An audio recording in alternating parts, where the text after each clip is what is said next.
Now, look, let's move on. We've got to talk about the growing behemoth. We talk about this all the time, the National Disability Insurance Scheme, because now there are reports that you at home could be forced to cough up millions of dollars in bailouts for registered NDIS providers unless something is to be done about the current pricing structure. Now, according to this article, it comes amid revelations that losses for registered providers doubled over the past 2 years. Profitability fell to 0.4%, double that recorded just 2 years ago, with the average provider now having cash on hand of less than 3 weeks' worth. And we're not just talking about small bailouts for these providers here. There was one example quoted of $30 million, and that was for disability sector operator Bedford. Where do you begin with this? There are just so many issues with the National Disability Insurance Scheme.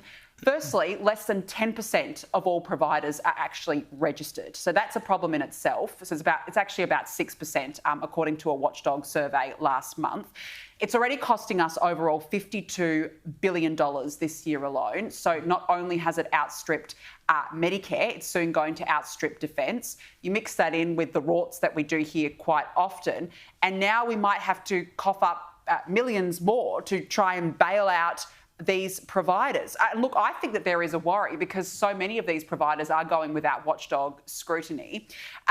And the other issue is that you've got NDIS businesses that are advertised on Facebook and Gumtree as well. So if you've got $45,000 spare, congratulations, you've got yourself a National Disability Insurance Scheme business.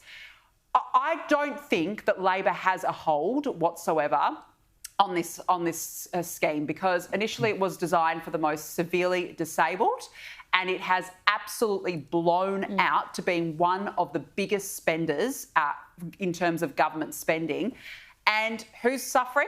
The taxpayer. The taxpayer is who is suffering here. It's actually not the people who really do need it, the most severely disabled who need it the most. Yeah, and I mean, I think the NDIS has just given a blank check to all these dodgy providers, set up, make a quick buck.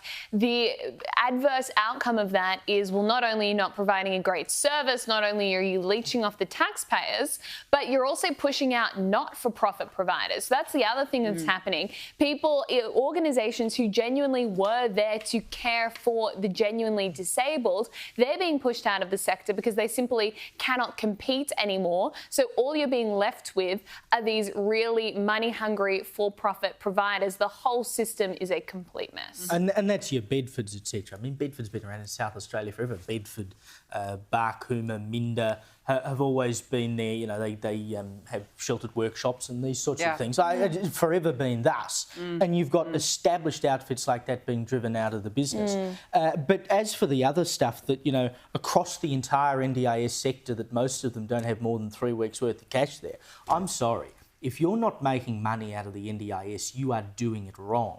And this is the problem, is you have so many people who've gone, I can make a buck out of that, and signed themselves up, and they don't know what they're doing. We are being fleeced. It needs to be fixed up quick, smart. Speaking of people being fleeced, here's an idea from the Mayor of Narrandera in New South Wales, Neville Kashenka, who's off to the New South Wales Local Government Association meeting this week. And he's putting up a motion to say that power companies should give lower bills to people who live in areas in the bush and the regions where they put up renewable energy projects. Because he's pointed out that the supply charge, which is, you know, everyone gets charged the supply charge for the power that is sent to your house. It doesn't matter whether you turn the lights on at all one day. You still pay the power charge, the supply charge every day. And he's pointed out that the supply charge in his council area is quite a bit higher than it is in Sydney, because the power companies say, we've got to send the power further, so we charge you more. But if you've got to bear the brunt of all of these renewable energy projects, you know, being a blight on your landscape and taking over your communities and your farmland and whatever, forcibly in some cases, seemingly, because of course the neighbours can't decide what happens next door, why do they not deserve compensation in some way in the form of cheaper power? And to be honest, I think he's got a fair point. And also, how is it that much more difficult to transmit power to rural areas when all of the renewables are in rural areas? Yeah. This is what I don't understand. You've got regional communities who are being forced to put up these solar panels, windmills, transmission lines. They're shipping that power to the city for cheaper and then selling it back to regional communities at a premium. But if it's being produced right there, wouldn't it be cheaper to transmit that power to local areas? This makes no sense. And this is the scam of the renewables rollout. And unfortunately, there's just not the votes in regional communities to actually change anything. No, and I actually think this is a reasonable proposal because it really is the regions that are suffering the most under this renewables rollout. And don't forget, even if you're in Victoria, you will be fined if you don't allow transmission workers onto your property. Also, that solar and wind can be connected to the grid. So I don't mind this proposal at all. Indeed.